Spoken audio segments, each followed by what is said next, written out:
You're listening to Wanderlust Diaries, the ultimate travel podcast for solo female travellers 40 and beyond who are ready to explore the world. Join me, Terry Reynolds, where we talk all things travel and why it's so important and what's stopping you from getting out there and exploring the world. We'll discuss the steps you can take now to fix it, empowering you to ignite your curiosity and set your heart free so that you have the confidence to travel wherever you want, whenever you want. Offering insights, tips, hacks, and remarkable women's stories along the way. So come on, grab your passport, pack your sense of adventure, and get ready to be inspired. Whether you're a first-time solo traveller or a seasoned globetrotter, Wanderlust Diaries is your community of like-minded souls, uplifting and supporting women over 40 who dare to explore. Welcome to this episode of Wanderlust Diaries. Today we're talking to Jennifer Louise about travelling the North Coast 500 in Scotland in the UK. Thank you so much for joining me today. This is so exciting. I'm looking forward to hearing everything about it, hearing about your trip. But before we start, would you like to tell us a little bit about you? Oh, of course. Thank you so much for having me, Terry. I was really looking forward to today. As you said, my name is Jennifer Louise. I am, first of all, wife and mum to 2 children. And I own a hairdressing salon and a coaching company for salon owners, teaching them how to grow and market their business.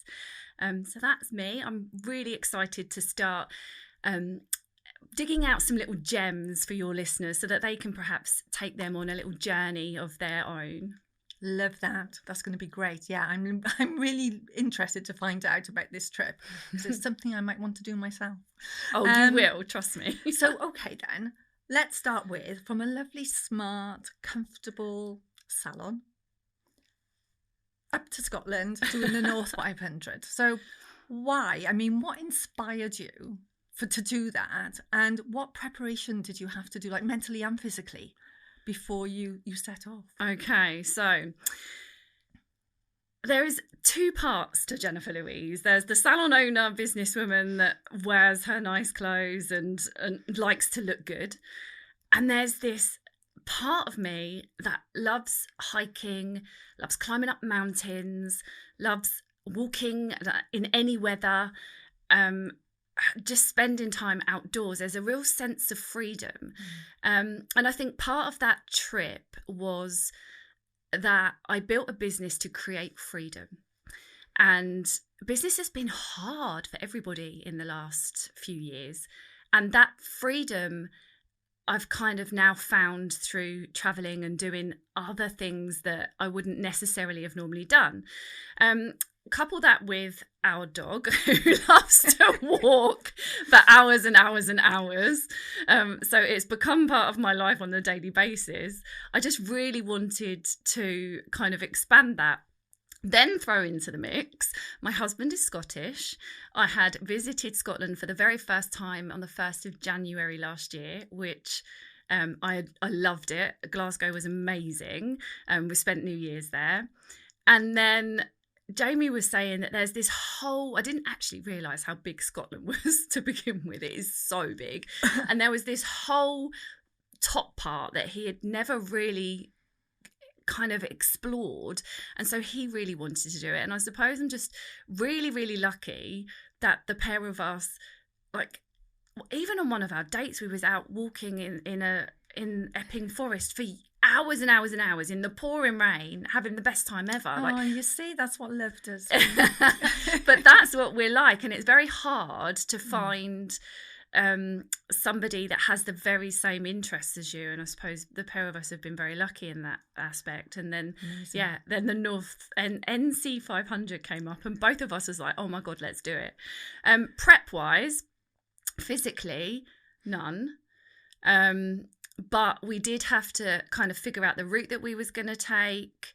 We're both quite active people anyway, so we wasn't worried about fitness levels, although there was one day that we was climbing up the biggest hill ever at such a pace. Jamie's got such huge legs that he like walks so fast, and I'm like running along behind him trying to catch up, and that really did throw me. So maybe I should have done a bit of prep, but just really it was just about what are we going to wear, what are we going to take, what do we want to do when we're there. And when we understood that, it was quite clear what outfits and what active wear and things that we were going to need. And then just really food and stuff, because we did it in a camper van. I know. I need to know more about this camper van in a second. Yes. Yes. So let's talk about that then. So how did you go around the trip? Was it clockwise or anti-clockwise? Because I was reading that clockwise is if you're just doing 5 days or less, because you go up the west coast first, and that's the most dramatic part of it. But if you're doing it a bit longer, you would go the other way, anti-clockwise. So did you even consider that? Did you even know about that? I'm not sure. Jamie may have, because the way we kind of planned it was Jamie had done a bit of research, and he was like, right, these are the places that I've found that are beautiful. He knows that I'm a real, like, I love the sky when it's different colours. I love the sea. I love seeing things. So I think what he was really looking for was what sites he could find that were just phenomenal. And obviously he's been told about a few along the way as well. So the night before, we just sat there and went, right, which way, what's the best way Stick to go? A pin in it. Yeah, and literally that was it. We just kind of planned out, these are the, I did like I drew the map of the top of Scotland on a piece of paper and then plotted them all out so that we knew where they were. And then Jamie went, what are you doing? That's not the way to go at all. It makes no sense. And then he replanned the whole thing, which made perfect sense, which meant we got everything and more in it. Phenomenal. Just, yeah, it was brilliant. And so tell me about, so when you told me that you were going off in a camper van, so straight away in my mind, I've got a 1960s, 1970s V-dub covered in flower power. I'm thinking you'll be going off with, a surfboard on the top. I wish, I can't surf. So tell us about the camper van. So it was, Jamie sourced it from one of his friends, and it was like one of those more modern motorhomes. So very nice. Luxurious. Comfortable. Yeah, I have to say. It was gorgeous inside. Like, we had everything we wanted and more. The bed kind of came down from the ceiling on like this electric thing, which was really cute. There was fridge, there was a shower in there was everything you could have wanted and more. You needed to kind of rock up at campsites really for the shower and everything to work as the best it could, but we were really hell-bent on not doing that if we could help it, like really being free, because the thing in Scotland is you can park at the side of the road, turn the engine off, put the little window shields in so nobody can see you, and that's it. Like, you're free to just sleep there, which is really weird. Amazing. But then you wake up and you've got the sea or a mountain in front of you, or wherever you've ended up parking, and you kind of just drive until you run out of light, really. Sounds amazing. I just want to acknowledge, because you keep talking about Jamie, your husband, and this podcast is aimed at solo female travellers, but what I want to explain is that the reason why I'm loving having you as a guest is because what I'd like to get is your perspective, for female travellers, because you've already done it, and you can let us know all the pitfalls, give us some tips and hacks, so we can do that a bit later. I just wanted to drop that in now, just so anybody's listening thinking, well, why is she, she's not even going on her own. So I just wanted to drop that in. But no, that's so the reason I brought the camper van up as well is because when I was researching, it said the best vehicle to use was a Land Rover, because of trying to get up. Now I'm going to say this, and the Scottish people are going to hate me, but no, the pass, I'm trying to say. I couldn't even help you. And I'm married to a Scotsman. I've lost, there it is. Bealach Pass. Now, I don't know if I'm saying that right or not, but for people like me, the easy way to say it is the road to Applecross. Apparently, It's the toughest, steepest part of the route. And they were saying that, to have a decent, something too big, you wouldn't get up and over. And it was showing hairpin bends as well. Yeah, gosh, and I'm thinking, look at those, they're crazy. But obviously the vehicle you had was absolutely fine and didn't give you any problems. I think one of the things that I would say about doing the NC 500 is you would want to do it with somebody. Even if it was a bunch of your girlfriends, you see so much, and so many amazing sights. And your sense of adventure really comes out of you, which means you're dropping yourself down cliffs and landing in sinking sand and quicksand and going under waterfalls.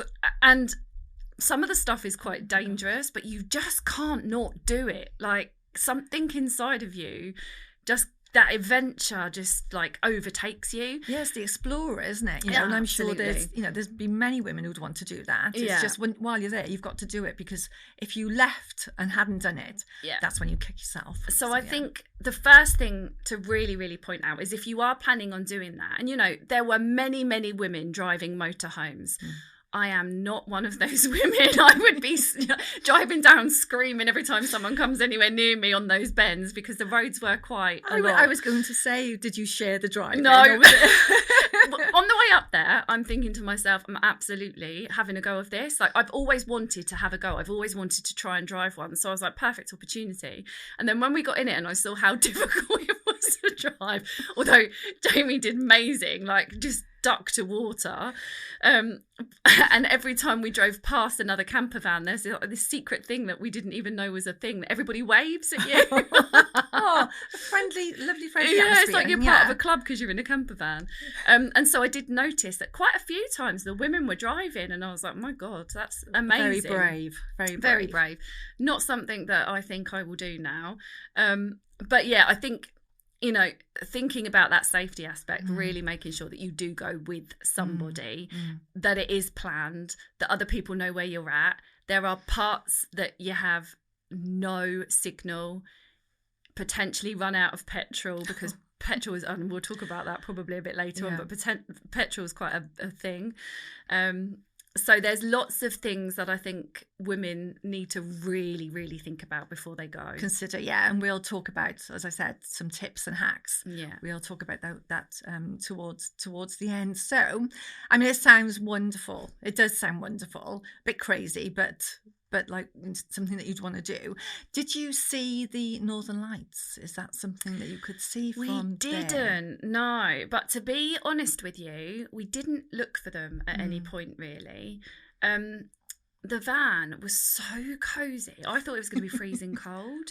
So I've got like duvets and blankets and like jogging bottoms and fluffy socks, like anything and everything I could put on. It was so cozy that we just wanted to like curl up. And actually what we did was we bought those disposable barbecues. We really wanted to go as rustic great idea. as possible. And we bought those disposable barbecues, and we spent the evenings out in those little deck chairs at the side of a road, looking up at the sky, cooking steak on these barbecues and drinking wine out of a mug. It was just sounds perfect. Phenomenal. Did you have your dogs with you? No. So it's the first time we've ever done it. I didn't know how Rex was going to be in the camper van. And also, I think secretly, we kind of wanted a holiday. Yes. Away from a dogs total and break. children. Yes. A friend of mine, or I should say a colleague of mine, has a camper van, and she tours all over the place in hers. And she's got a dog, and the dog absolutely loves it. Yeah. So I'm sure your dogs would. He would. Yeah, he really would. But not that time. That was our moment. Yeah, but that sounds perfect, you know, sat in those little deck chairs, and especially with a clear sky, you'll be able to see the stars. And I just love all that. That side of things. It sounds perfect.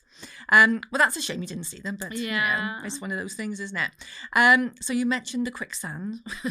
What happened? Tell me the story about the quicksand. What happened there? Oh, Jen just being Jen.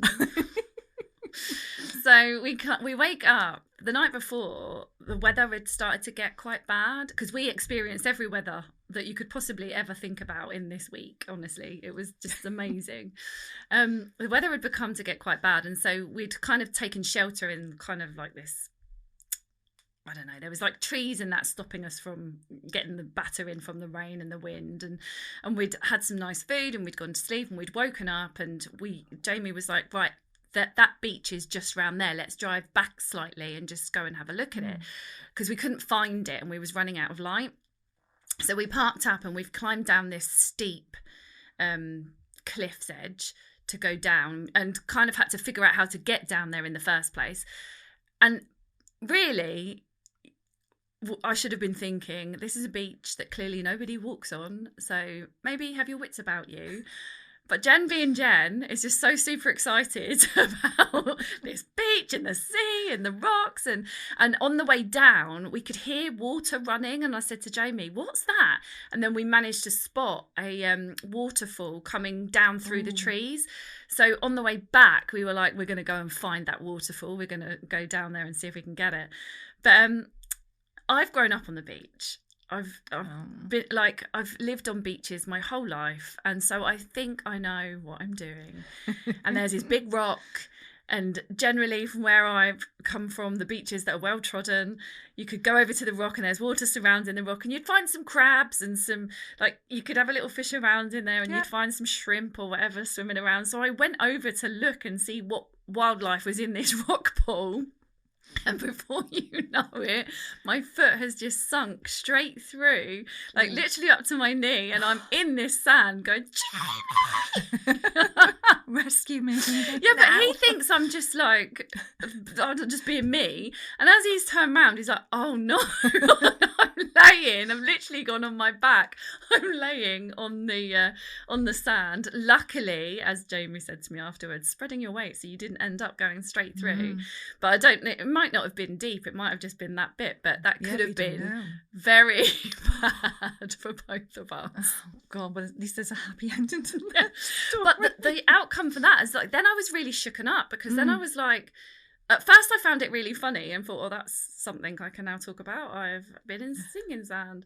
But then when we were going to try and find the waterfall, I was like a bit shaky and a bit worried that, am I going to stand on a bit of ground and is it going to disappear? And Jamie's going ahead of me and like checking all of the footings and making sure everything was okay. But that's why I say, you know, if you're going to go and do something like this, you really must go with somebody. Yeah, and have your wits about you. And like you say, you know, it just makes you a bit unsure then, doesn't it, on your footing?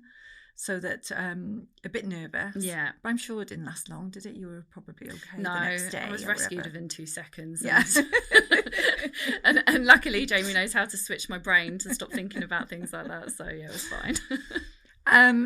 I mean, it sounds like fun. And then you've got somebody there to rescue you, which, like you say, have somebody with you.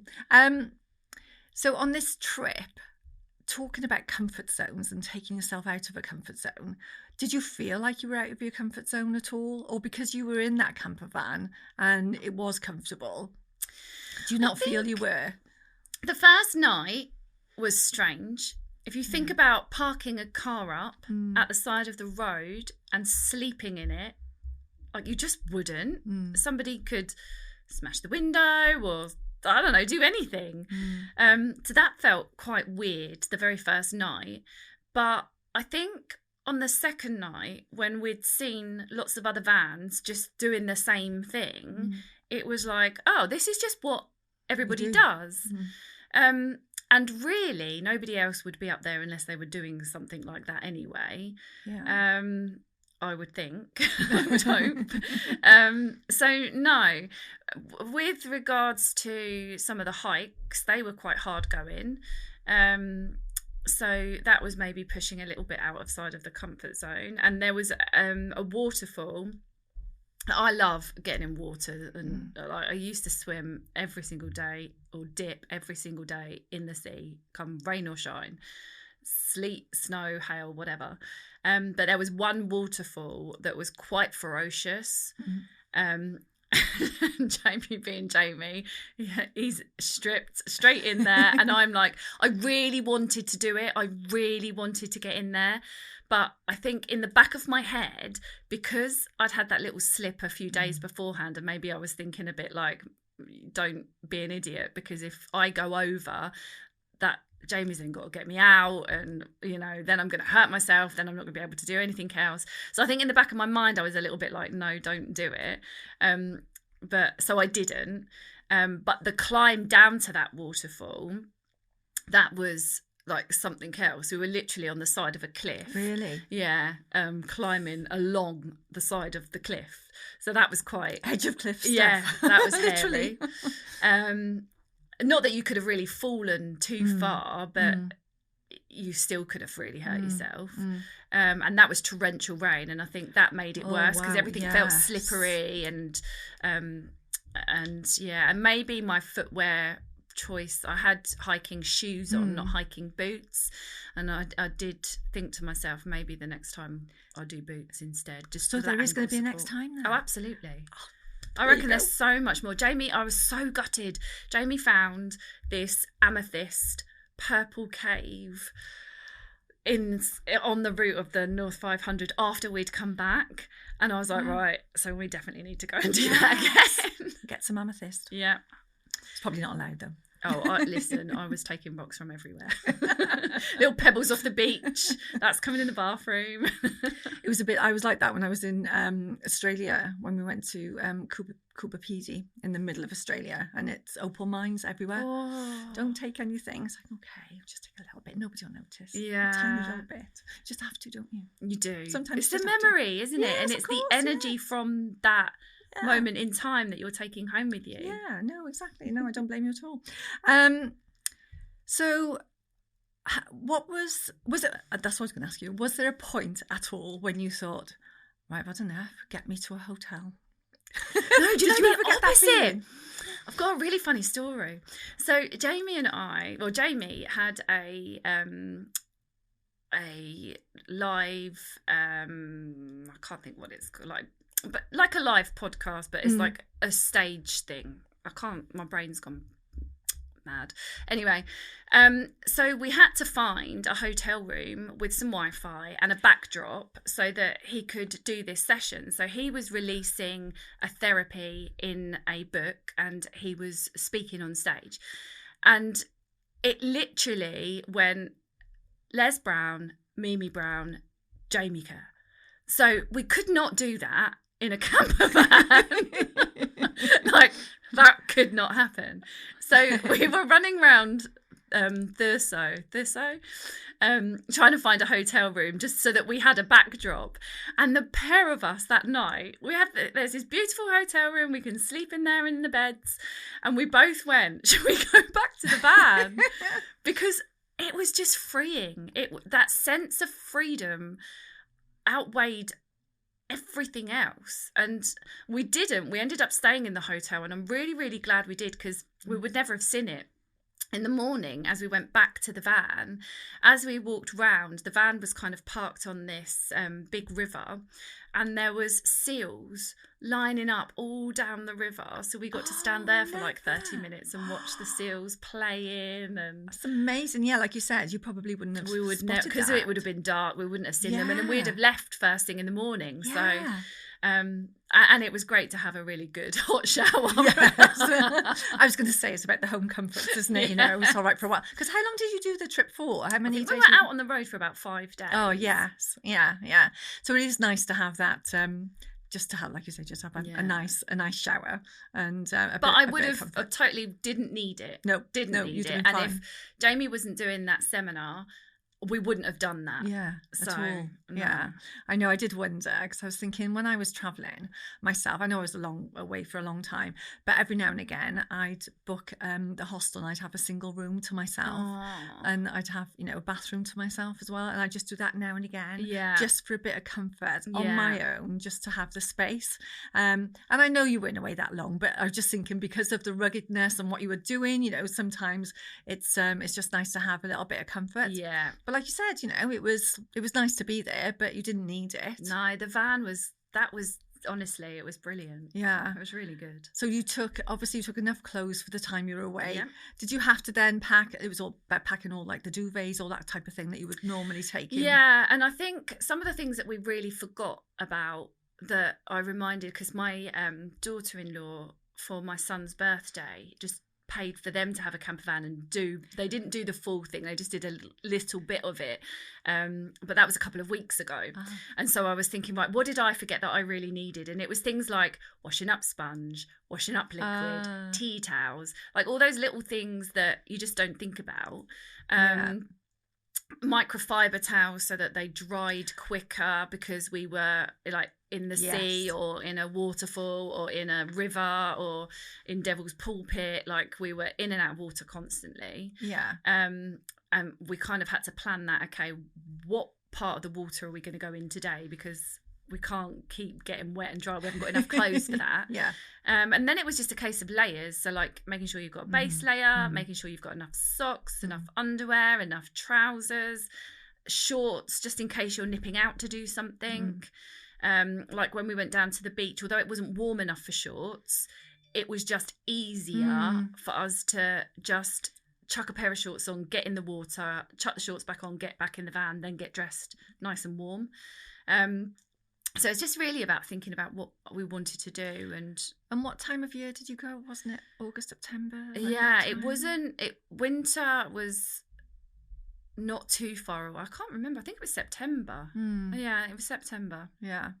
So of course the summer's just going. But but we did have 2 days. It was beautiful, really good sunshine. Yeah. We had one day where it rained just in the afternoon. We had another day where it just absolutely poured it down. But we just didn't care. Like, I love the sound of it. Don't want to. You know, like when you're going somewhere in the car and you think, oh, I don't want to get out because it's nice and warm in the car and it's pouring of rain out there and my hair's going to get wet, my makeup's going to run, and you just don't have that feeling, the freedom of hair's in a ponytail. It doesn't matter. We're, baseball cap on, let's go. And it was, you're itching to get out the van to see what you're going to see next. I bet it was wonderful though as well, even as you were driving along, just looking at the views. Oh, we saw so much. Yeah. Typically, and one of the things that really shocked us or shocked me is when I ever go anywhere, I look on Pinterest. Because lots of people do like little guides to where to go and what to see. And whenever I've looked at those, Jamie does YouTube. He'll like sit and research on YouTube, and I'll sit and have a look on Pinterest. And people were doing like 1, maybe 2 things a day, if that. We were doing like 4 or 5 things a day. And on the way to things, there was other things that we could just stop and hop out the van and have a look at and just catch some amazing sights and some amazing scenery. It was just phenomenal. Just wanted to literally capture it all and make the most of the time you were there. 100%. Intrepid explorers, by the sounds of it. So, talking about the route then, would you say it's expensive? Could it be done on a budget? I think the van is probably the most expensive thing. Because you can do it really, really cheap. Petrol, obviously you're having to put petrol in. But I was really shocked. I thought the van would guzzle petrol and it didn't seem that expensive. You do have to be very, very careful. You cannot let petrol get low because there are parts of Scotland where there's no petrol stations for like 4 hours. That's what I was going to ask you as well is, what's the distance, for, say, there were 2 women, travelling out there. It's about, just that spacing in between I would stopping points, I suppose. So looking on, and this is why it was so great that I was with Jamie, him being Scottish and understanding Scotland, I would see on the maps, on Google Maps, oh, there's a petrol station there. And typically, right up on the north of Scotland, it's not a petrol station, it's a petrol pump in somebody's garden. Amazing. So if they let anyone other than locals have it, great. If it's even got petrol in it, great. But the chance of finding that and getting petrol out of it is like none. Wow. So you have to be really, really mindful. Girls going alone, definitely take a drum of petrol, like one of those little cans. Have it. And have that in the car or in the van, just in case. Yeah. But, if you get into a healthy habit of, like, if it gets down to halfway, you fill up, you're constantly mindful and stopping, and you don't make the mistake of not watching that dial, then you'll be fine. That makes sense, doesn't it? Just let it go so far, and then every time you see a station, then just refuel. Makes sense. So it can be done on a budget. It's not going to cost the earth, like you said. And if you've got your own car, your own van, or whatever, then you haven't even got the cost of hiring a vehicle, have you? So that's good to know. Us eating, so we treat ourselves, don't get us wrong, but we eat quite clean, and we love steak. We eat a lot of steak. So those barbecues were absolutely amazing because it cooked the steak really, really well. And it also meant that we wasn't wasting time looking for where can we get food, where can we eat dinner. We had everything on the van, so it was just a case of, oh, we're hungry, well, let's pull over and eat. Stop and cook. Yeah. Whereas probably if I was planning it, I would have been like, oh, we'll wing it and just get food on the go. And I would have come into a bit of a sticky situation, and I'd have been very hungry. Sandwich up from the petrol station. Yeah. To crisps. That's exactly what it would have been like, I think. But no, that was really good. Oh. I mean, it does sound wonderful what you did, really freeing, like you said. And so on top of all of that then, what about, are there specific landmarks that you would say, just don't miss this, make sure you go here, make sure you go there? Yeah, there was so much. So the very first day, our first stop was one of my favourites. It was Devil's Pulpit. Oh, yeah. And the water, the rocks underneath are red. So the water shines bright red. And you have to climb down all these really big boulders that are kind of positioned as steps. And once you get down there, oh my God, it's phenomenal. And it's red, you said? Yeah, it's red. Where does that come from then? It's from the stone, I suppose. Yeah. So we stopped there and we swam in there, and that was just phenomenal. And I would tell everybody to go there. There was quite a few. There was a monument, I think it's like Fiscal Monument. That was phenomenal. That's a really hard hike. So, would you suggest walking sticks, walking poles? I don't use them. I've never used them. So I don't know. I would suggest boots over shoes, 100%. The ankle didn't have enough support. But that was really, really good fun. Chandery Point, which is a beach right at the very, very top. You have to go. But you have to look at the tide times, because if you get it right, which we did, you get to see all the dolphins swimming in the sea. Oh my gosh, that's amazing. Yeah, dolphins in England, you just wouldn't even ever think it. And we saw a couple of sea lions as well, so we were really... Yeah, so dolphins in Scotland. Absolutely. Yeah. The very last waterfall that we went to, Wailing Widows. Oh, yeah. That was phenomenal. The energy that came off that waterfall was just amazing. It literally hit you in the face. I felt like, when you see on a film set where a girl's hair is all blowing in I felt like that with the water. Shmoo Cave was brilliant. That had a really amazing waterfall in. Oh my gosh, Inverness. So there's plenty to see all around, and everything that you've mentioned there, I'll make sure goes into the show notes with links for people. I think the thing about Inverness, right up the very top, John O'Groats, it's very commercialised, and so once we got there, I was a bit like, oh, is this it?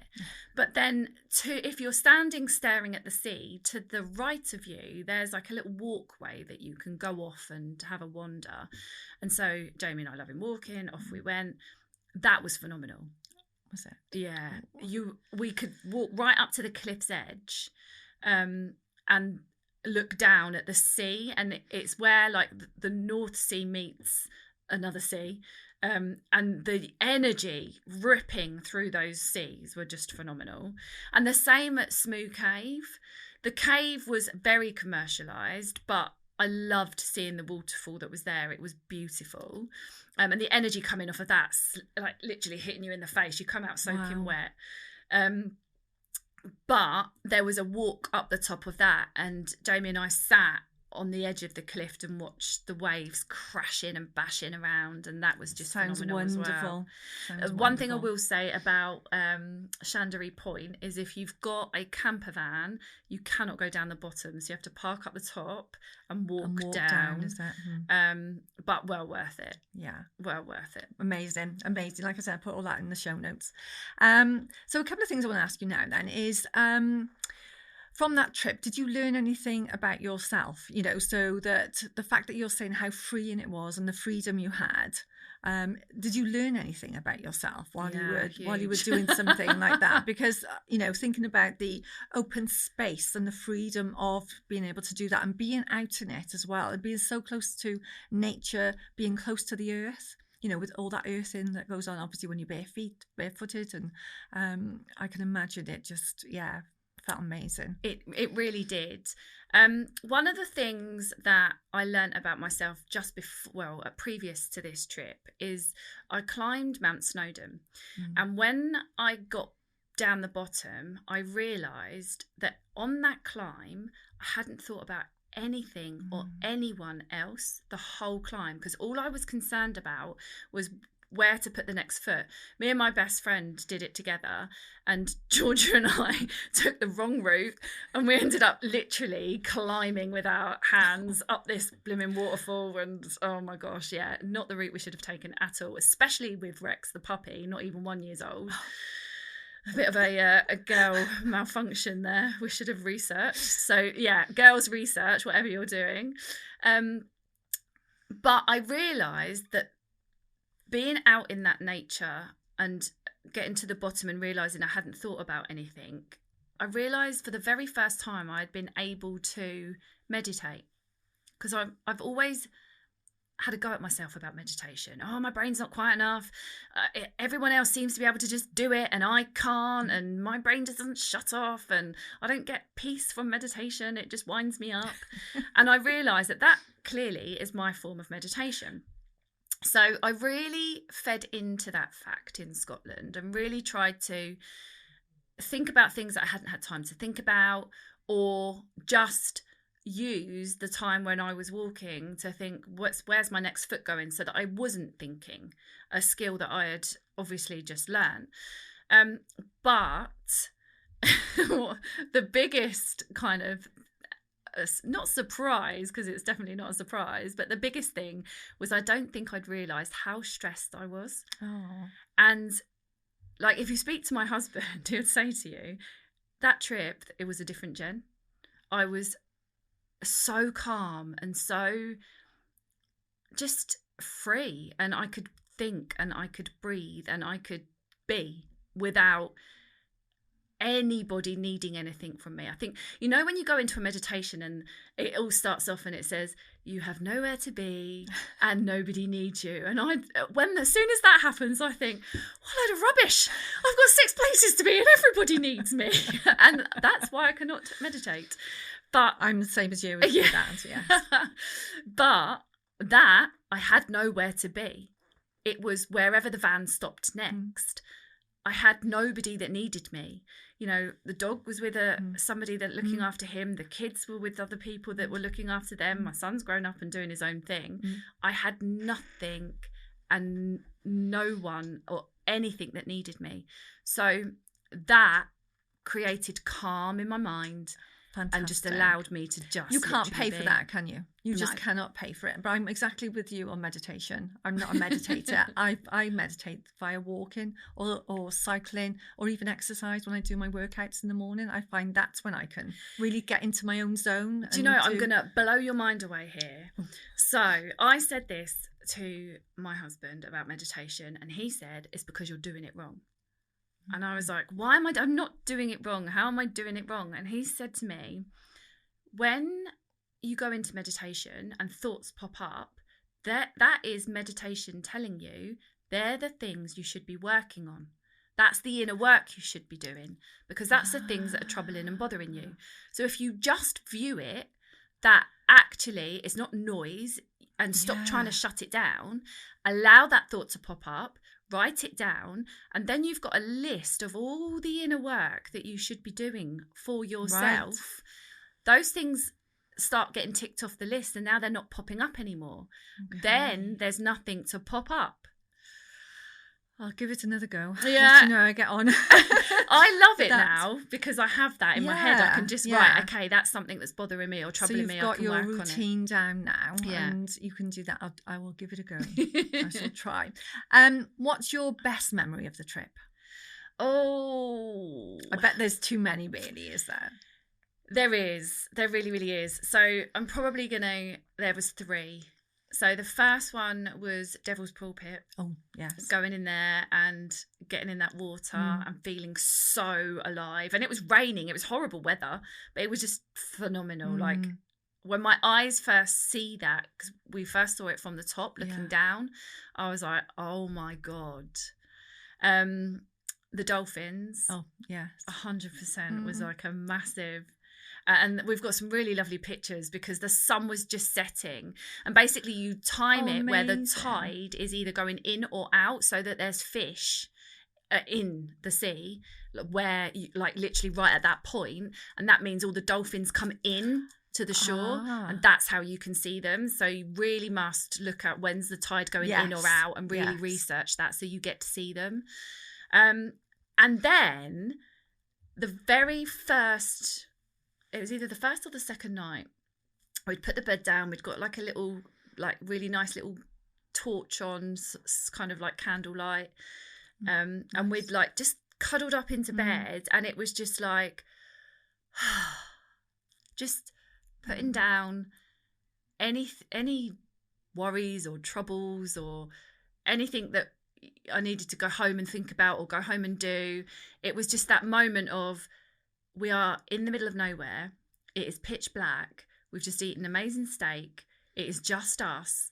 There is nobody needing anything or wanting anything. And we could just be ourselves. Isn't that fantastic though as well, especially in today's world, because everybody has got somewhere to be.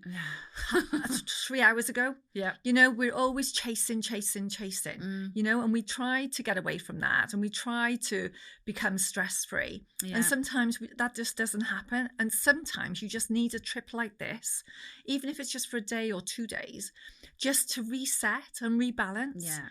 And to have the ability to be able to do that and just let it all go, is, I mean, it's so good for the soul. Oh, it is 100%. Absolutely so good for the soul. So I love that. I'm glad you said about that. So what we need to do now then is, have you got 2 or 3 practical tips that we can pass on to our listeners? Okay, so really researching the route so that you can do everything you want to do. My son and his girlfriend, when they did it the other week, they didn't research it and they didn't get to see very much. And although they'll go back, and for them, the daylight, and that I think is another really good tip, the daylight was short because it was November. Whereas in the summer, you've got maximum daylight hours. Yes. You get to travel further. They had to stop so much sooner, like, because you don't want to drive that route in the dark because you're missing everything.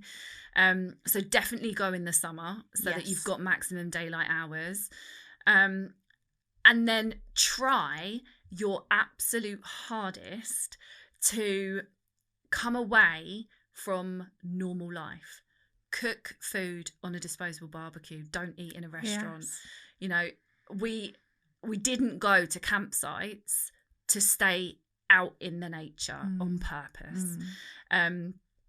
You know, it was lovely that Jamie had to do that session, and you know, we had a nice time, don't get me wrong, but we wouldn't have chosen to have done that. It wasn't a necessity. No. Like when I said to you about, you know, did you want to get into a hotel because you just about had enough, and it wasn't because of that. There was a reason behind it, and you definitely wouldn't have done it. No, definitely not. So really just being as free as possible and having no expectations, because I think as you're driving down from one place to the other, wherever your route's taking you, whatever you've planned, you will see so much more than what you thought you would ever see. And Jamie was really good. Like every time he saw something, he would just pull off, and that would be that. Like we went and we saw a bridge, and we just stopped to go and have a look at this bridge. And then we climbed down and through these rocks. And then we ended up seeing all this other, like these other waterfalls and this beautiful lake, and which you wouldn't have seen. No, had you not stopped. No. I love a bridge myself. Oh, I love, and there's so many beautiful bridges in Scotland. Yeah, there really is. But we didn't see the Loch Ness monster, so that was really sad. Oh no, I'm surprised you're not still there trying to find it. Brilliant, thanks for that. Do you have any resources or apps that you could recommend to our listeners if they wanted to? I mean, I'm going to put some links anyway into the show notes, but is there anything specific that you used while you were away, or not really? No, maps we used a lot. Yes. We did use that to see where petrol stations were, to see how far it was from one place to the next, and we used that a lot in the planning. So when I drew out the top half of Scotland, I pinpointed where everything was, and then I timed on maps how long it would take to drive from one place to the next. Great idea. And then wrote the time slots down in the gaps between the two places. Just so that we knew kind of, okay, well, there's 6 hours of driving that day. Maybe we stop here instead of there and rest up. And so we could really, really plan it. And then, just really, it was just maps. I don't think we used anything else apart from our phone to take pictures. We really tried to stay off grid. Yeah, we did. We did post a few stories on Instagram, but not many. Most of the pictures are still on my phone, haven't even been seen. Yeah. Oh, I love that. We are running out of time, unfortunately, but do you have a message of inspiration that you could give to the solo female travellers who would love to do this, but just don't really have the courage or the confidence? They just need that bit of inspiration to actually go out and do it themselves.